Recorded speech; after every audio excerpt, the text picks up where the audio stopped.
This is the High School Football America podcast for May the 6th, 2020. I'm Jeff Fisher.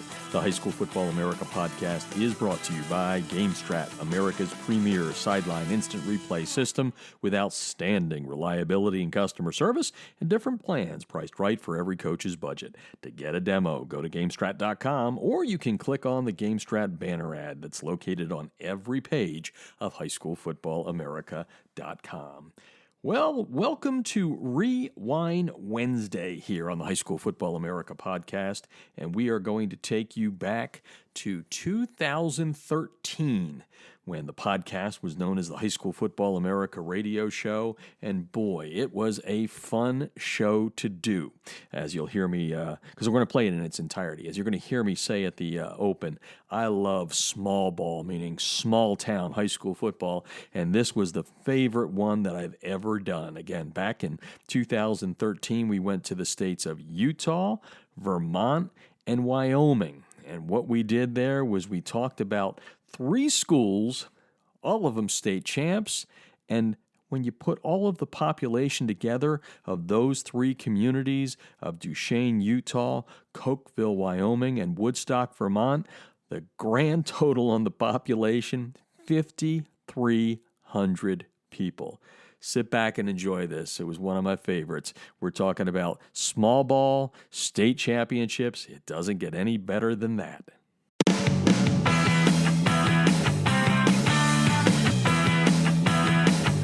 Good evening, high school football fans. This is High School Football America for November the 14th. I'm Jeff Fisher, host of the show. I'm the founder of High School Football America and the editor-in-chief of highschoolfootballamerica.com. Welcome to a big show about small towns when it comes to high school football, and I'm going to explain that in just a couple of seconds, but it's going to be a fun show for us tonight. Before we get everything kicked off, though, got to welcome in all of our partners that make it possible here. Kellogg's Frosted Flakes leading the way. Tony the Tiger reminding you parents out there you should always share what you love with who you love. Also brought to you tonight by the Debris Inhibitor Razor. Razor spelled R-A-Z-U-R. The TDI Razor at TDIRazor.com. 40% discount code available at highschoolfootballamerica.com. Just go on there, and the code is there. So when you go to TDI Razor, and it's RAZUR.com, that's when you can put in the code and get 40% off of your order. This product is awesome. If you're a football player and you hate those rubber crumbs from field turf getting in your shoes, the Debris Inhibitor will take care of this. $14.99, but again, a 40% discount by going to highschoolfootballamerica.com and getting the code right underneath the TDI Razor ad. Also brought to you tonight by the Maxwell Football Club. Become a voting member. Vote on college football's Player of the Year, the Defensive Player of the Year, and the Pro Coach and Player of the Year. Just $35. Sign up at maxwellfootballclub.org, America's oldest football club. And we're brought to you tonight by Webleets, webleets.com. Go there and fill out your free student-athlete profile. Love the guys at Webleets.com. Well, as I said right at the top, it's a big, small show as we talk small ball here on High School Football America. And if you're new to the show, you may not know about my love of small town high school football. If you're a regular listener over the last 2+ years, you know that I love everything about small town football. The smaller, the better in a lot of cases. My alma mater, Wilson High School in Pennsylvania, still doesn't have lights, so I love the whole Saturday sunshine football and whatnot. My smallest town that I've ever been to with my partner Trish Hoffman is Miles, Iowa. The high school's no longer open. It was East Central High School in Miles, Iowa, just along the Mississippi River in East Iowa, for 642 people. It was tiny. It was so fun. It was so much fun. We had butterflied brats and all kinds of cool food to eat there. There's actually a video up at highschoolfootballamerica.com to learn about that 8-man game. But we thought, why not tonight, with a lot of championships being played this weekend in the smaller states like Wyoming, Utah, South Dakota, North Dakota, of course, Alaska just wrapped up several weeks ago. Vermont played its 3 championship games last week, and we thought, why not just focus on small town football? And we found 3 great communities with great coaches that have done some incredible things. And if you put all three of these together, and we're going to go to Vermont, Utah, and Wyoming tonight on the show, you will only get 5,300 people in the population of those three communities combined. We're going to go to Duchesne, Utah, talk with Jerry Cowan, the head coach at Duchesne, fifth longest active win streak in America right now. 45 straight. They've won 3 straight 1A championships in Utah, which is the smallest classification. They're going after number 4 this weekend against Rich, and we'll talk with Jerry Cowan about that. So they've got about 1,700 in their population. We'll then go way up to 3,200 in Woodstock, Vermont. Trish Hoffman, my partner, has been there in the past years ago. She said just a beautiful community, but they've got 3,200, and the Wasps last week, the Woodstock Wasps won their 3rd straight district or Division III championship, and they have won 31 straight. A little bit of controversy, and just moments ago, the Vermont Principals Association ruled in favor of Woodstock. There had been a protest by Mill River, the team that they beat 20-19 in overtime. There was a controversial call at the end of the game, which allowed Woodstock to score its tying touchdown and then kick the extra point. Mill River said they didn't agree with that. There were cameras at the game. It was on television. I looked at the video. It's hard to tell either way, but the bottom line is the Vermont Principals Association denied the appeal twice, once on Monday and then just moments ago. And the reason I think they did it is, first off, there are no rules for using video replay in high school football. So that was one of the major things there. But anyway, with that all behind us, Ramsey Worrell, the head coach, in his first year, winning his first ever state championship. But like I said, it's the 3rd in a row. And he'll talk about his legendary coach, Coach Mack, who helped him keep the tradition alive coming into 2013. So we'll be in Vermont. And then we go to the tiniest of towns in Wyoming, Cokeville. 500 and change as far as the number of residents in that town, and they've done big things no matter how small they are. As a matter of fact, I think they've almost won as many gold medals and championship trophies as people in the town.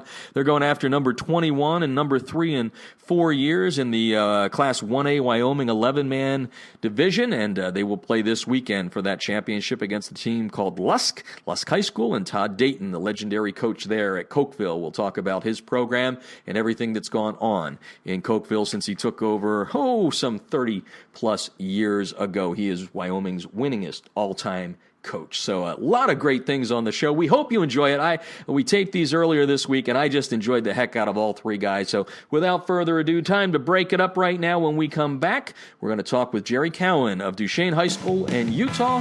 You're listening to High School Football America, and this is the Artist First Radio Network, a show brought to you by the TDI Razor. Learn more at TDIRazor.com. Football players, listen up. Going to tell you about a great new product and a new sponsor here at High School Football America.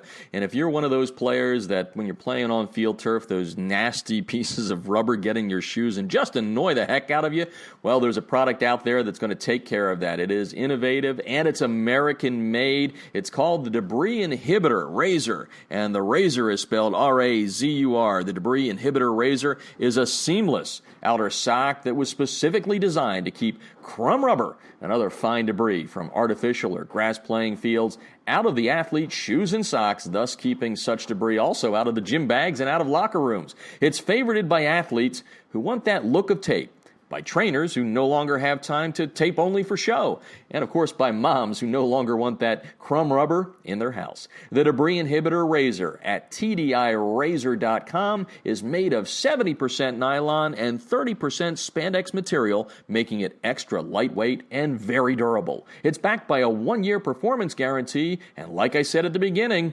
it is 100% American-made, and we love that at High School Football America. The Debris Inhibitor Razor covers just the right amount of a player's shoe while keeping shoelaces tight.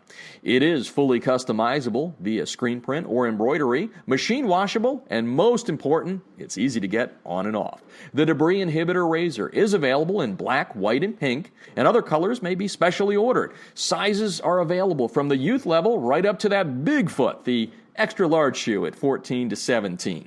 Founded in 2010 by former University of Mississippi All-SEC player Carl Hoppy Langley III and 3 other partners, Southern Sport Inc. created the debris inhibitor to improve athletic performance by protecting athletes, allowing them to look and feel better with technically advanced product engineering with superior fabric construction, patented design, and its proven innovation. That is the Debris Inhibitor Razor, a new sponsor here at High School Football America. We highly recommend you check them out at tdirazor.com. That's razor spelled R-A-Z-U-R. When you contact them, mention you heard the ad on High School Football America. You'll be glad you did.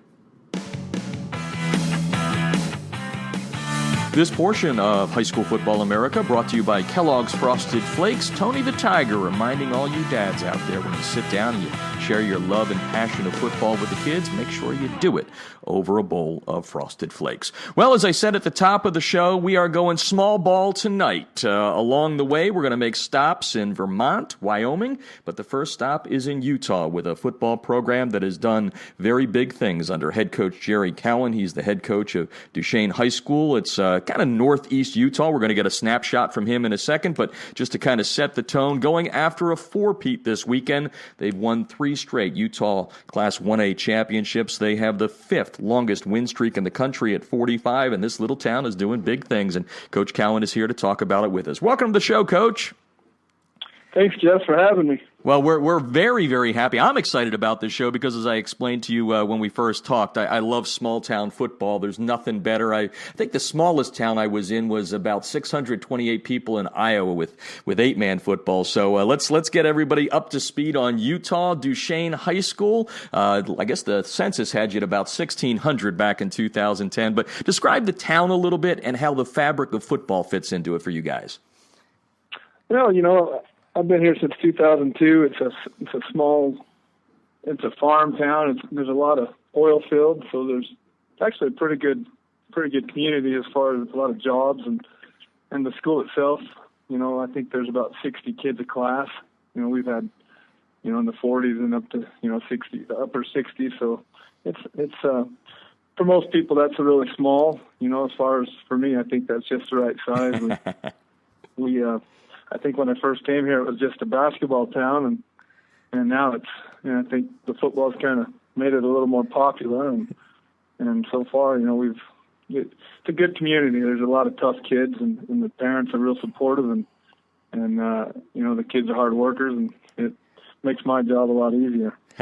Well, let's take people back to the early days when you first started, because you're actually on your second stint here, and I got an interesting question about what you did in between, because I think you're the only football coach in America that's ever had this experience, but we'll save that for a couple of seconds here. So take me back to those early days. It's a basketball school, as you said. What are some of the things that you did as Coach Cowan to make sure that you put things pointed toward football a little bit and began the foundation that is going for 4 straight state championships?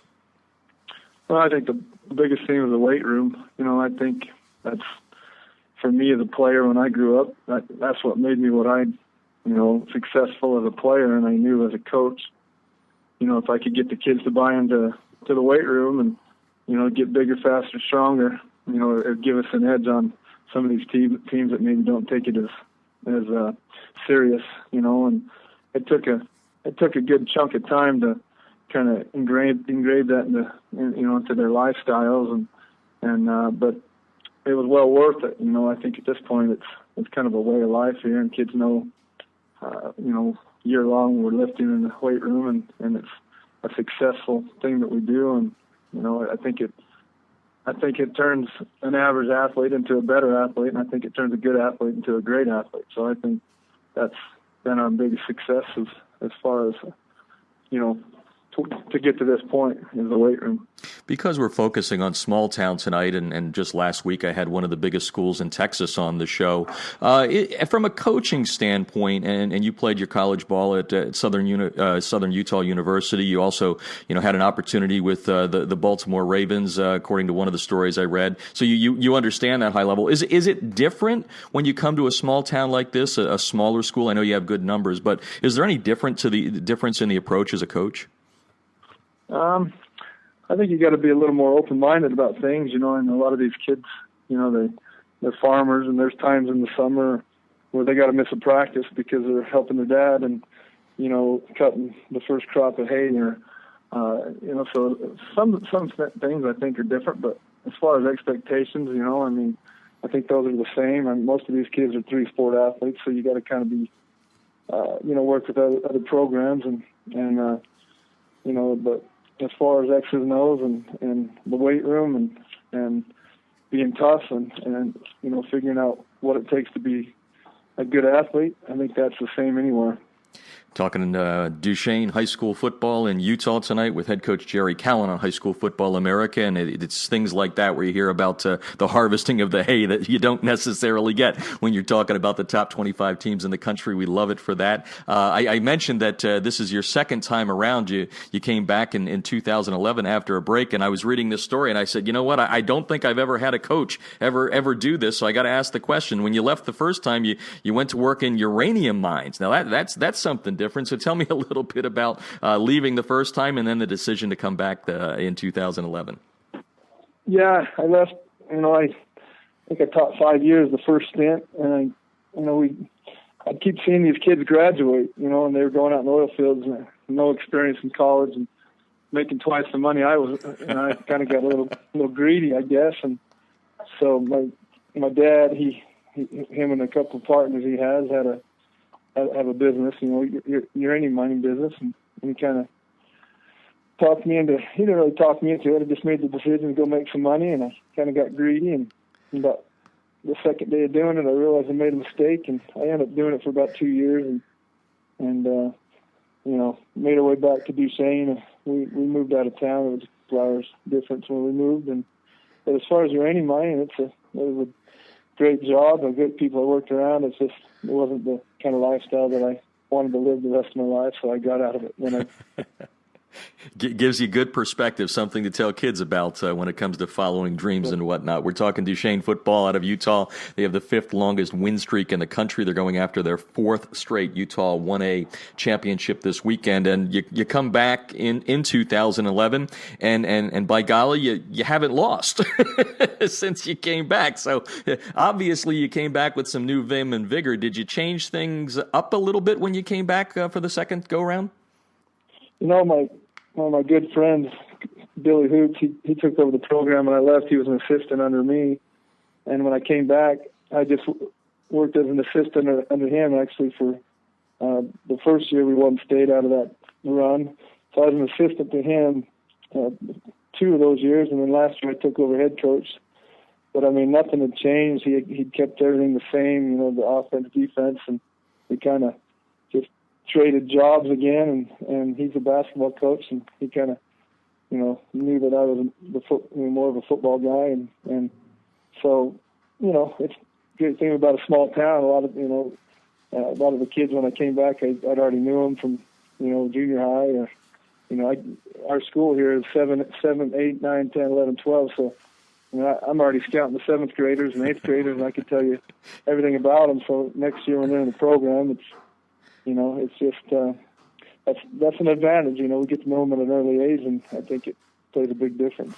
I love to hear that. When I went to school, I hate to mention this, but back in the early 70s, my high school was 7th through 12th grade, so you had to grow up in a real hurry, so I can appreciate that. We're talking Duchesne High School football tonight in Utah. Jerry Cowan is the head coach there. He's just had the team on an incredible run, as you're hearing about. And one of the things in preparing for this interview is I read the Deseret News, and we always have Amy Donaldson on here to talk a lot about Utah in the past. And I noticed you, like you said, one of the things you kept seeing kids graduate. Well, you lost quite a bit of talent from last year. So talk about some of the things that you've done, and then we're going to get into some of the kids that are making a difference for the program heading into the championship game. But how difficult was it to replace what was, I think in the report I read, it looked like you had maybe 3 returners on each side of the ball. Yeah, luckily a couple of those guys are 2 skill guys, a quarterback and one of the tailbacks. And I think just with the 2 of them, and then we had a couple good kids coming up that filled in pretty good. It was kind of our line was our question mark coming into the season. We've had a few injuries, but for the most part, we've been pretty solid.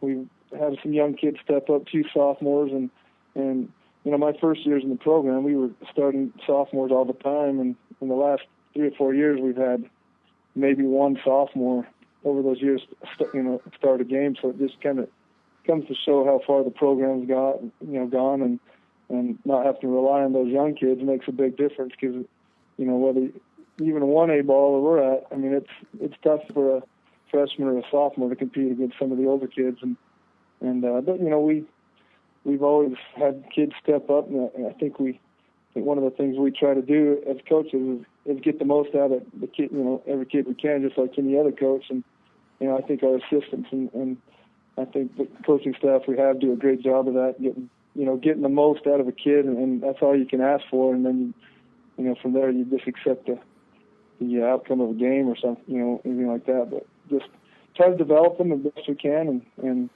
so far we've done a pretty good job of doing that. Yeah, 45 straight. I think that's pretty darn good. Jerry Cowan on the line with us tonight on High School Football America, Duchesne High School in Utah. Both stints here, 64-17, your overall record. And you mentioned your quarterback was coming back in Trent Roberts. So let's talk about him, and then tell us some of the other kids that have made a difference for you this year on the offensive side of the ball, and then we'll flip the defense. Well, Trent, he's a stud. He's a senior. He's our quarterback and free safety. He's about 200 pounds. He's about 6'1". I think physically I'd put him up against any kid in the state, for his size and, speed. He's a great leader. As a coach, it's time to get out of class. I noticed that. That's cool, but it gave us a little bit of a break, and it shows that you're really out of school. Yeah. But go ahead, keep going. So, well, Trent, he's one of those kids that he likes football. A lot of people say that about people that they like football, but this kid, he wants to play college football. He loves inflicting pain on the opponent. It's almost kind of scary to say that if he was to hurt a kid on the field, he would probably be glad, and that's not nothing you wish upon someone. Right. But he's out there, he treats it like a battle, and he's very, very physical. A lot of big hits this year, and as far as a quarterback, he can run, he can throw, he does a little. He's just a great leader. He's a great kid. He wants to be in the military. So he's got a goal of his future. He's always looking ahead, and as a quarterback, that's kind of what you want as a guy that knows where he wants to be and has goals, and he leads our team, and he's I think he's a great kid, and I think he's going to make a good college player too. So tell us a little bit about the other guys on the offense. You had to rebuild the line, as you said. Get some kids' names in there to tell us about what they've done to keep this streak alive and get you to another championship game. Matt Muir's another running back that's a return. He's about 150 pounds soaking wet. But he's the fastest guy in the field, no matter who we play. And he's been kind of our offensive leader when we need a big. I think he's had 4 or 5 kick and punt returns for a touchdown this year, and so he's been a stud. And then Colin Moon was actually one of our running backs last year, and we asked him to move to the offensive line this year, and he said, as long as I can have number 69, I'll do that. And so gave him his number, and he's been probably our best offensive lineman. And that's one thing about 1A small town football is you can take a kid that's a tough kid that's athletic, and even though he only weighs 160 pounds, he can be a pretty darn good offensive lineman at this level, because a lot of the kids we're going against are under 200 pounds. You don't see a whole lot of 200 plus pound defensive linemen at this level. So those three I think have been our biggest contributors, and then we've had a lot of other guys that are right there. I could go through the whole team, but we'd be here all day. Well, let's see if we can get some different names in on the defense. Notice you guys are giving up just a hair over 10 points a game, 3 shutouts along the way. So tell me a little bit, because defense wins championships, right, Coach? So tell us a little bit about a couple of kids on that side of the ball. Yeah, I'm a defensive guy, so I that's what I like to coach. But as far as I call him here. I think our leading tackle, him and Roberts, are right there. I actually saw him this morning. And I think Collins one tackle ahead of Trent. He was pretty upset about it. So he's going to make sure he takes care of that this week. On the last game, try to take the lead on the tackle. I think that's, pretty neat that they're competing against each other. There's nothing wrong with trying to lead your team in tackles. So those two are tacklers, and then Matt Dye, he's our fullback. He's our B tackle. He's about 220. He's kind of a horse in the middle. He kind of, as soon as we got him in shape, he kind of took a few games to get in shape, but he's finally to where he can go. Most of these kids all go both ways. Force. I mean, if you're a good player, you're going to play offense and defense at this level. So he's try to give him some rest on defense because he uses a lot of that energy on offense at fullback. But those two, and the Braxton Spencer, he's our corner.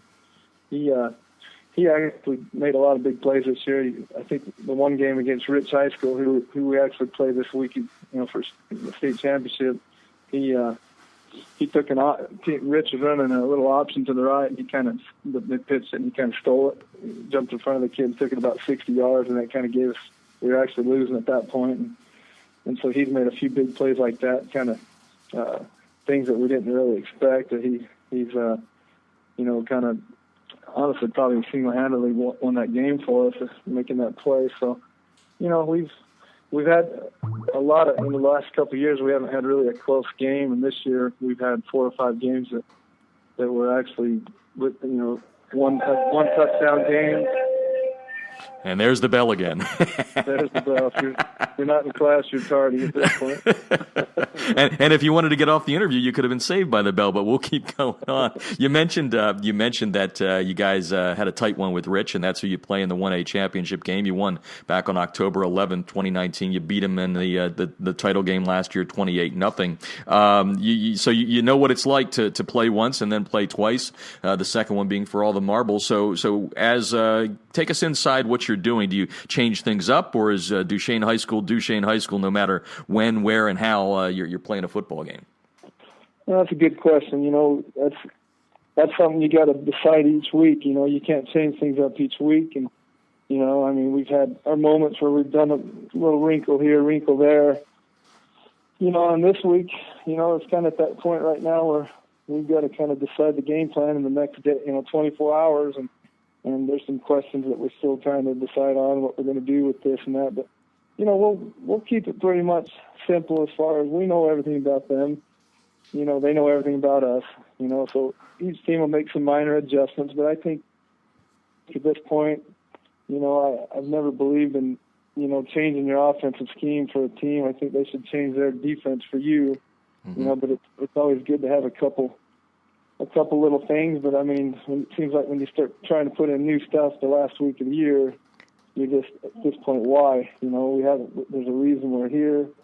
We're going to do what we do. If they stop it, then we'll shake their hand and tell them good job at the end of the game and live with it. But we'll try to make some minor things that aren't going to cause a lot of confusion because at this point, same thing. Confusion. You would hate to lose a game because mentally you weren't prepared and you're making mistakes that you should have never even put yourself in that situation, trying to remember new plays or something. So, Yeah, makes sense. I think we'll stick with what we're doing for the most part. If it ain't broken, don't fix it. Talking with Jerry Cowan tonight from Duchesne High School, and wrap up with the big question. And I always hesitate this because I've had a lot of streaks on the air here in the past, but 45 straight, that's a significant number. As we mentioned, you haven't lost since you came back last year. How important is the streak, if at all? Obviously, championships mean something. You're going for 4 in a row, and it has shed a little bit of light on you because you broke the state record and all that. So kind of put into words what the streak means at this point without putting too much emphasis on the fact that you have won 45 straight. Well, I think it's something you never set a goal on, is to set a streak. This time last year we were just barely starting to realize we had a streak, and I think it's great. I think it's great, for the kids of the past. A lot of the kids from last year and the year before teams, and they keep it going because it reflects on them too. So, but at the same time, that was last year's team, year before's team. This year's team's 12-0. we've done a lot of good things. We've it just happened to be we had a streak coming into the season, and the kids talked about it a little bit, but they know the task at hand. They know the team we're getting ready to play. They know what they're about. We've had, I believe, every team we played this year and last year, I think we've had their best, because they've all wanted to, be the team that beats us. And eventually it's going to happen. We know that, and we hope it's not this coming week. We hope it's not in the near time future, but it's going to happen. And all we can do is treat each game the same and prepare the best we can and play as hard as we can and try to coach our butts off and play their butts off, and then we'll accept the outcome, whether that's keeping the streak going or hopefully this will be a bad time to lose, because these kids, a lot of these kids have never lost a varsity game. Mm-hmm. I mean, none of these kids have lost a varsity game, so they don't know what it's like to lose. But we've had JV teams, and these kids have lost games. They know losing. They've lost their whole lives here and there. I mean, none of them are perfect, and so there's a lot riding on it for both teams. The streak has really nothing to do with the fact that we have an open, finger on our hand that could take another ring, and that's our goal right now, is to figure out which finger we're going to buy a ring for. And that's our goal. That'll be a nice problem to have. Coach, thank you so much for taking the time out of your busy schedule on Championship Week to introduce Duchesne High School to the listeners around America, and we wish you nothing but success this weekend. Okay, well, thanks for having me. Well, if you're just tuning in to High School Football America, we're small balling it all night long. We just left the state of Utah, 1,600 proud, and Duchesne, the 5th longest win streak active in America, and they're going after their 4th state championship, going for the gold this weekend. Now it's time to talk about a team that has just won gold in the state of Vermont. Woodstock, Vermont is where we're going to, and I love the nickname, by the way, the Wasps. And under the direction of Ramsey Worrell, their first-year head coach, but long-time assistant, they captured a 20-19 overtime victory over Mill River over the weekend to grab their 3rd straight Division III championship. They are on a 31-game win streak, and Coach Worrell is on the phone right now to talk about his school and Vermont football. They only have 34 schools up there, but it's a big deal when anybody captures gold. Welcome to the show, Coach. Well, thank you. Nice to be here. Well, we're happy to have you here. And before we got started here, you told me you're from Texas, so I'm kind of thinking that Texas and Vermont are the two ends of the high school football spectrum there. But let's start with a snapshot of Woodstock, Vermont. I think the Chamber of Commerce website says you've got 3,200 residents, 900 in the village of Woodstock, and then there's some hamlets around side there. So tell us a little bit about the community and how high school football at Woodstock fits into the fabric of the community. Well, Woodstock, Woodstock's a small tourist town. And then we have we have about 4 or 5 different little communities around it, and they all kind of converge into Woodstock High School. And the town as a whole has always been very supportive of the football program. Woodstock Union High School takes pride in all their sports. And they have, for such a small school, have a lot of diversity in sports. So it makes it even harder to generate athletes for each program. But we have a great following. We have a great gridiron club, and people around here love their sports. So it's a good, for a small town, this is a great football town. Yeah, it sounds like it. You're an alum of the community there, and let's kind of walk back a little bit before we get to the championship. You were a longtime assistant. I think I read 17 years under your legendary coach with 211 wins and 9 titles, Jim McLaughlin. And just tell us a little bit about the transition for you, longtime assistant to head coach. How did you how did things break down for you and get ready for the 2013 season after Coach retired? Well, one of the important things was I kept most of the staff together. We had one staff member that went on to another school, but I have another assistant, Zach Scott, who was also a member of the program as a player and has been coaching for about 15 years with us. So I kept him on, and that was really important. And then I brought on some other guys, that one who had been a part of the program in the past, and another new person to the area. So that was important to keep things moving along. And then the other thing was Coach Mack did not leave the cupboard bare. He left in a year where he knew he was leaving some kids. There were still some kids coming back that would help make that transition easier. And we had about 14 seniors come back this year, so that made it a much easier transition. I can imagine it did. We're talking with Ramsey Worrell tonight, the head coach of the Woodstock Wasps in Woodstock, Vermont. They just claimed their third straight Division III championship in Vermont, and we got to make sure we get the name right both ways, because we were talking before. In Texas, he's Worrell. In Vermont, he's Worrell. We may just call him Coach Ramsey at this point, but in addition to Coach Mack retiring last year, so did your dad, Chuck. He was on the staff there. What was it like to coach with your dad for several years? Oh, it was great. Very few things, I'm sure a lot of fathers and sons can attest to this. There's not that many things that you can say you did with your father for so many years and have success. I was fortunate to play under him when he was on the coaching staff, and coach with him for all those years. So, and that's why they call me Coach Ramsey, because when somebody says Coach Worrell, even I look for him.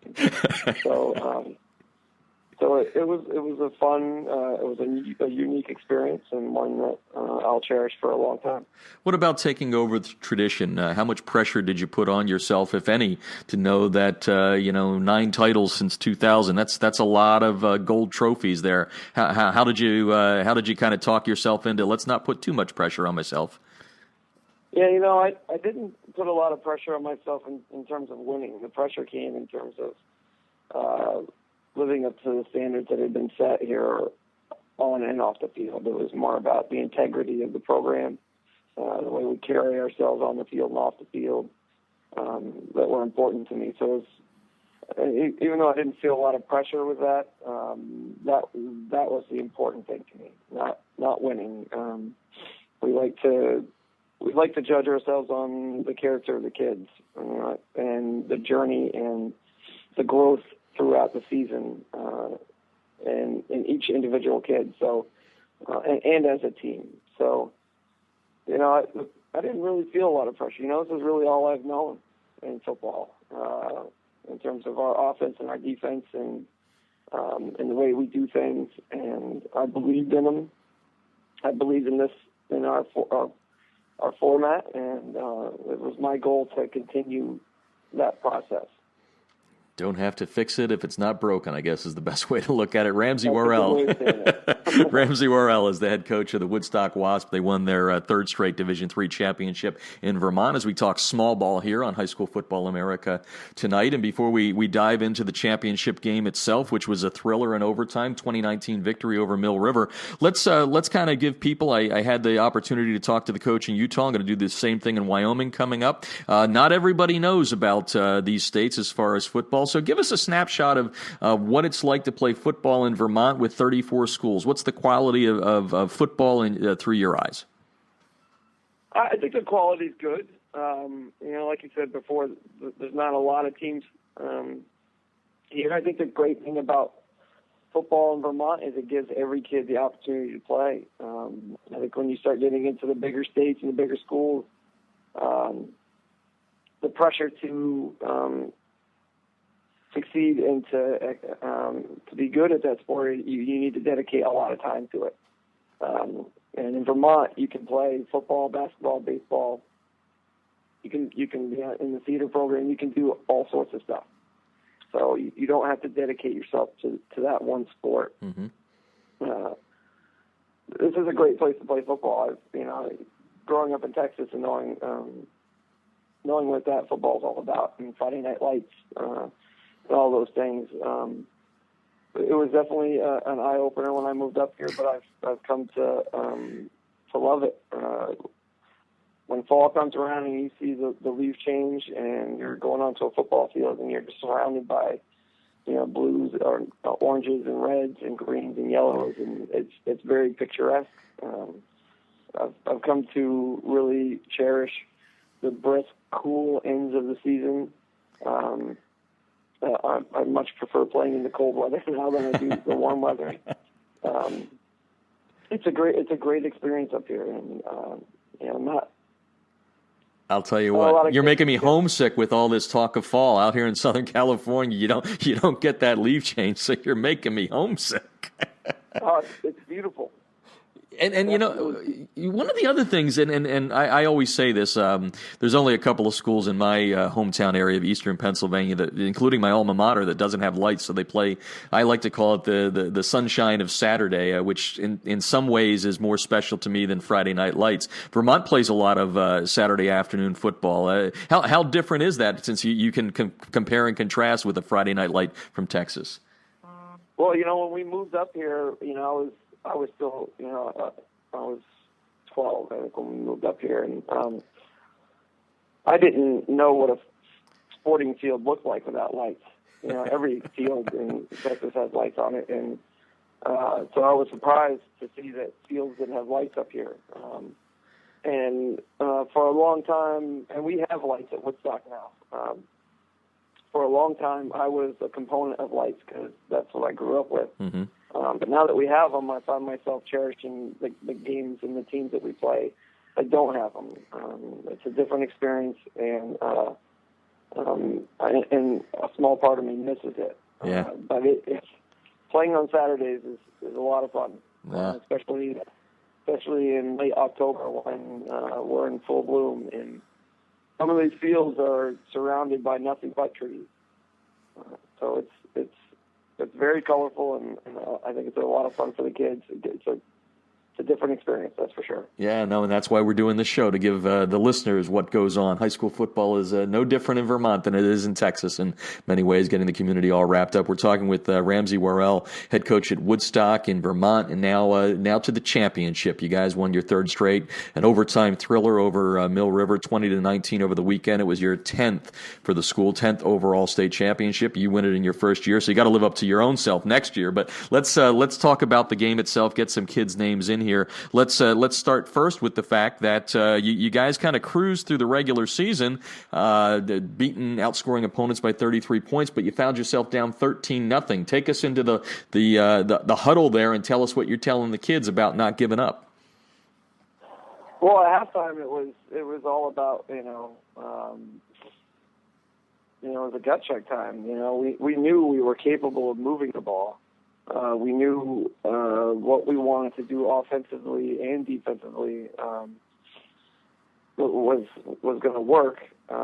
We had to change up a few things, but for the most part, it was just about getting and sticking on blocks and having a will and a determination not to give up. So we had been in games. I was fortunate. I've been involved in a game like this my first year as an assistant coach. We had an overtime game all the way back in 1996. And, it was eerily similar. It was 14-0 in the first half, and then it was just grind it out, will it to happen in the second half, and it was 14-all at the end of the game, and overtime field goal to win it. So I had visions of that, having been in that situation before, and I knew I had a mature group of kids. I knew I had a tough group of kids, and I knew they were going to come out and give it everything they had. And that's what we did. We just grinded it out, 4 yards, 3 yards, 5 yards, whatever we could get. And we were able to really step up the intensity on the defensive side of the ball and put some pressure on them and give ourselves some good field position and some good opportunities to move the ball. And we'll talk about the game-winning kick in a second. But one interesting thing that happens in a handful of states, especially the small states, is you face an opponent in the regular season, and there's pretty much a good chance that you're going to meet them again in the championship game. And that was the case with you guys this year. You beat Mill River in Week 5, 42-28, and then you have to go to overtime in this one. How difficult is it, and what do you change up, if anything, going into that second matchup? We like to change up a few things. We like to work on things all year that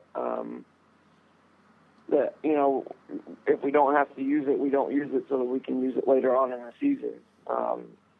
And we went into this game with a few things that we wanted to use that they hadn't seen before. And they're a well-coached team, and I was pretty confident they were going to try and do some things that they hadn't done before. So it was, other than that, there wasn't a lot. Defensively, we did a lot of things that we hadn't done the first time. But other than that, there wasn't a lot of changing.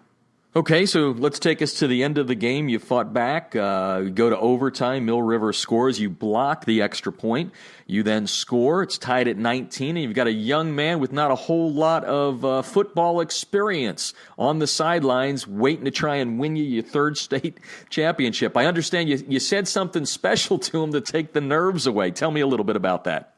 That was Nikolai Davis, and he's a first-year player. He moved here from Russia, and he was more of a soccer player coming from Russia than a football player. But he had already missed a PAT earlier in the game, and he was kind of walking the sidelines with his head down a little bit, so I knew it was on his mind. And, I wanted to take it off of his mind as quickly as possible. When you have somebody from another country who hasn't been in the States for that long, but you start going through your head about things that you can talk to him about. And my first thought was to ask him about his favorite teams or what was his favorite college team or NFL team. But it dawned on me that he may not have it. So I went to something that I enjoy, and that's food. And I asked him what his favorite food was, and thinking his response was going to be pizza or hamburgers or something like that. His response was potatoes. And so we had a conversation about potatoes and bacon, which is something I like to eat. And I just wanted him to think about anything other than kicking a game-winning PAT. Oh, that's awesome. That's a great story. Well, Coach, congratulations on a very successful first year, keeping the tradition going on there at Woodstock, and we just appreciate you taking the time here to educate people about small-town football around America, and I've enjoyed it. I think now I got to go look at some photographs of some leaves changing so I get the feel of what I missed this past fall. But congratulations, and thanks for joining us. Thank you very much. It was a pleasure. Well, the small ball show continues, and we're going to the smallest of them all, but not in the way it has played football for a long time under head coach Todd Dayton. We're going to talk about Cokeville High School out of Wyoming here. He is in his 34th year of coaching them, and he has won 19 titles, and they will play for a 1A championship this Saturday when they take on Lusk. And Coach Dayton is on the line here to talk about his tiny, tiny town. According to the 2010 census, 523 people. Welcome to the show, Coach. Hey, glad to be here. Thanks. Well, we're happy to have you here, and I've said to other people that we've had on the show tonight, small-town football just makes my heart beat, and the smallest I've ever been in to personally watch football was 8-man in Iowa with 642. So you guys are topping that or lowering that. I'm not quite sure which, but give people a thumbnail sketch of Cokeville, where it's located. I know it's on the western border of Wyoming, and then tell me how football fits into the community there. Well, Cokeville, like you said, is located in the southwest corner of Wyoming. And if you looked at our town, our football field is in the middle of town. And football is very important in Cokeville. Fans and community and our players, football's number one. And it's exciting. Can't even imagine like our it. Well, can you take us back? You're the state's winningest coach, closing in on 300 victories. I talked about the state titles, but take us back to the 70s when you take over the program there. What did you do in the 70s that's still living and breathing in 2013 when it comes to your football program?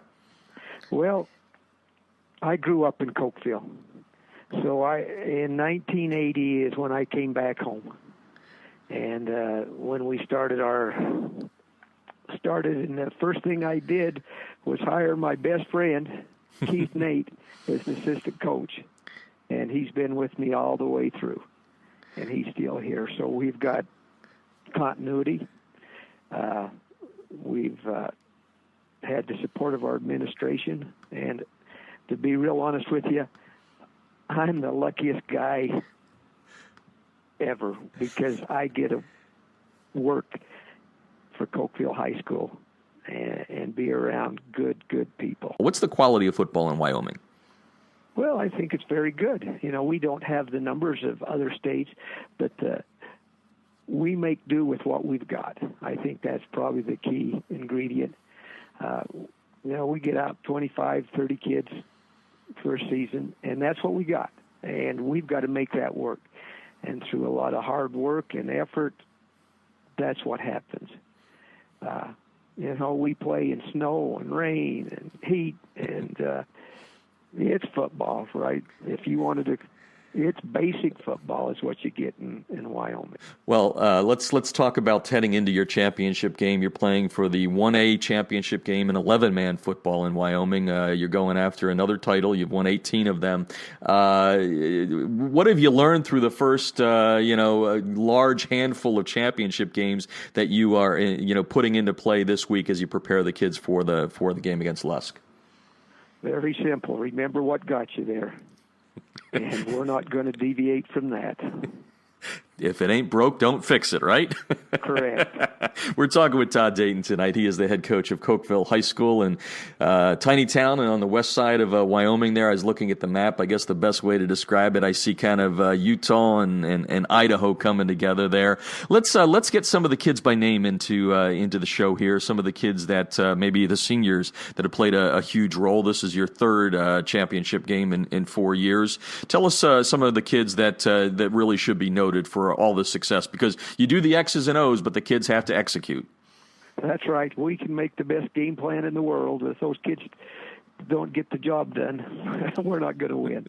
Our seniors have played just a very important role in our football program this year. Our two captains, Brock Tigert and Jonathan Fiskus, just two. You couldn't have a better kids to work with. They lead us, and Brock is an offensive lineman, and Jonathan's a defensive back. They've just been super all year. We have I'm trying to think. Calder Viewig, an offensive lineman, is a senior. He plays both ways, offense and defense, and we have quite a few of those kids that do that for us. We have Cody Nate, big defensive end, offensive tackle that's played very well. He's been hurt the last 3 weeks, but hoping we get him back this last ball game. And Braxton Delgado, he's kind of our speed back. He's just made big play after big play for us all year. And those guys have kind of led us through this year to where we are now. Well, let's talk about last year, and I mentioned you're going for your third straight title, or third title in 4 years. You were going for your third straight last year. You got tripped up in the semifinals. I'm sure that there's always learning within losing. So what did the team learn in that semifinal loss last year that has kind of helped you get back to the title game this year? Well, like I told the kids at the beginning of the year, I wanted them to have a long memory. That was a game that we thought we should have won, and we didn't. We didn't play well. We didn't make plays when we needed to, and I wanted them to remember how it felt, remember what we didn't get accomplished, and that's kind of led us all the way through this year. And we had the opportunity to play the same team this year in the semis, and we were able to get the job done. That team being Southeast. Now, I read a story preparing for today's interview in the Casper Star Tribune, and you got Lusk, and it looks like it's a meeting of opposites at this point. I couldn't believe this number when I read it. It said that Lusk is allowing only 78 yards per game, an incredible 1.8 yards per play, so their defense is pretty darn good, only 6 touchdowns. Now, you, on the other hand, putting up some good points, 43 points a game, averaging 393 yards. So what happens when opposite powers meet? What's the game plan going in? Well, they are big, strong, and fast, and we're going to start chopping. Hopefully, we can get that old tree to tumble. We're going to go at it. And we're going to go take it right at them, and we're going to keep pounding at them, and hopefully, we'll be able to get a few big runs and then throw the ball when we want to, and hopefully we're going to be able to do that. Have you ever heard of a team, maybe it's not so unusual in Wyoming, but those are some stunning numbers. I mean, 78 yards is all you're allowing. That's pretty impressive. Have you ever heard of anything that big or small? And they haven't been scored on. I mean, last week they had, I think they'd gone 7 games without anybody scoring on them. Oh, wow. 50 shutouts. So, what a great challenge for us. Yeah. You've got a great defensive ball club coming in like that, and what a challenge for our kids. And we're going to take that challenge. Talking with Todd Dayton tonight. He's the head coach of Cokeville here on High School Football America. Small ball, about 500 in the town. You mentioned your longtime assistant, but we got some of the kids in there by name. It doesn't get done without your assistant. So let's talk about your staff. How important are they when it comes to Panther football? Oh, they're the backbone of our football team. They've been with me forever. Like Coach Nate's been here forever. Brian Toomer, our linebacker coach, I coached him when he was in I think it was like 84, 85, and then he's come back and been on our staff. And Coach Marty Limford, he came here about 18, 20 years ago, and it's I guess that's the key to our staff, is just continuity. I know they are great coaches, and one thing that I do well, and that is I let them coach. That's what a smart coach always does there, Coach. Todd Dayton on the line with us tonight on High School Football America. How far you play at the University of Wyoming, the state championships? How far is Laramie from Cokeville? 5 hours. 5 hours. So do all 500 people make the trek? Well, I hope so. We will have our fans will be there in full support. That sounds like a lot of fun. Well, let's wrap up with this. You've been doing it a long time. I can hear the humbleness in your voice, but I've got to ask these questions. Closing in on 300 victories, all the state championships. How different is number 1 versus number 19 you're going for this weekend? To be very honest, I haven't been able to sleep all week. I've been nervous. I don't think there is any difference. And if there were, that was when I need to get out. But I'm excited.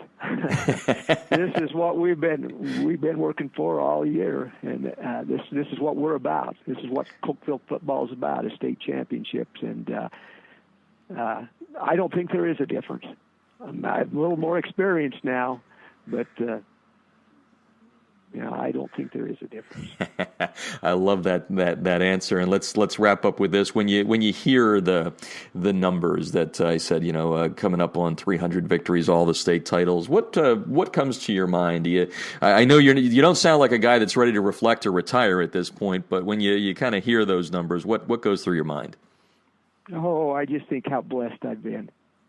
I've been able to get up every morning and do what I love. What more can you ask? I've been surrounded by great people. My family, my wife, they support me 100%. And every year we've got great kids that want to learn and want to get better. And then just great coaches. And, if I had to say anything, is just, man, have I been blessed. Well, that's well said, and you just said something there, and I think I'd be remiss if I didn't have you answer this question since you mentioned your wife and all that. Most people don't realize what it takes, no matter what size football program you're handling, time-wise and all that. So your wife, let's give her a little prop here. How important has she been in your long career? Oh, she holds it all together. We've got a family of 5, and man, that's one good thing I did is when I asked her to marry me, and she said yes. That was a good thing, and she's been by my side for a lot of years, and she knows when it's time to get serious, and she gives me my time, and that's very important. What's the best advice she's given you as a football coach? You haven't had a lot of losses. You haven't had a lot of things other than victories there, but has she given you a nugget or two where she's like, Coach Dayton, come on, let's. I'm not your wife anymore. You need to do this. Is she giving you any of that good stuff? Yeah. Well, I'll tell you what. One of the hardest things we did is when I started coaching my sons. When you start sleeping with one of your players' mothers, it's a little different. And, she always has a lot of advice, like, you better win. She's into winning, and I am too. Well, Coach, it's been a pleasure to getting to know you here on the air tonight, and a little bit about your program. This is what makes this show fun to me, because again, everybody knows who's in the top 25 for USA Today or Max Preps or whatever. But to be able to shed light onto communities like yours, where you can hear the kind of passion bubbling out of your voice, is a lot of fun. So thank you very much for joining us, and best of luck on Saturday. All right, thank you. And later on that week, Cokeville picked up its 3rd state championship in Wyoming in 4 years. What a great, great show. Hope you enjoyed our Rewind Wednesday all the way back to 2013. Want to remind everyone that we've done over 400 High School Football America radio shows and podcasts, and they're all free. You don't have to pay a cent. They're all free there. We're all sitting around looking for things to do. How about a little high school football to take your mind off of COVID-19? So check it out at highschoolfootballamerica.com. The High School Football America podcast is brought to you by GameStrat, America's premier sideline instant replay system with outstanding reliability and that oh-so-important customer service. And don't forget, they have different plans that are priced right for every coach's budget. To get a demo, go to GameStrat.com, or you can click on the GameStrat banner ad that's located on every page of highschoolfootballamerica.com. You've been listening to the High School Football America podcast, and I'm Jeff Fisher.